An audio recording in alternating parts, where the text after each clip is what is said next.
लोग मौला अब्बास की दिलेरी और जलालियत की ताकत को नहीं समझते कि अब्बास को अगर जुल्फिकार मिल जाती तो जंग का नक्शा ही बदल जाता। करबला की जंग में यजीद नहीं आया क्योंकि वो एक बुज़दिल शख्स था और उसे पता था कि अगर उसका सामना अब्बास से हुआ तो 9 लाख का लश्कर छोड़कर अब्बास उसकी गर्दन पर वार करेंगे।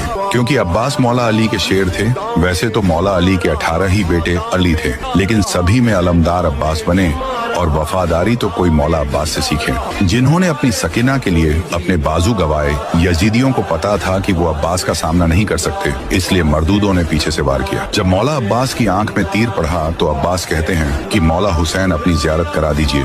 मैं जब इस दुनिया में आया था तो मेरी माँ ने मुझे आपका चेहरा दिखाया। आज जब इस दुनिया से जा रहा हूँ तो आपका चेहरा देखना चाहता हूँ। करबला में अहले बैत की मोहब्बत तो देखो क्या है। जिसने इन्हें पाया उसने फिर कुछ नहीं गवाया, जिसने उन्हें गवाया उनसे मैं पूछना चाहता हूँ कि उन्होंने फिर क्या ही पाया। शेर मर भी जाए तब भी वो शेर होता है। इस बात को गीदड़ कहाँ समझेंगे। ये कहानी तो अब्बास की है, इसे ये मुनाफिक कहाँ समझेंगे। मौला अब्बास से मोहब्बत करने वाले या अब्बास जरूर लिखे।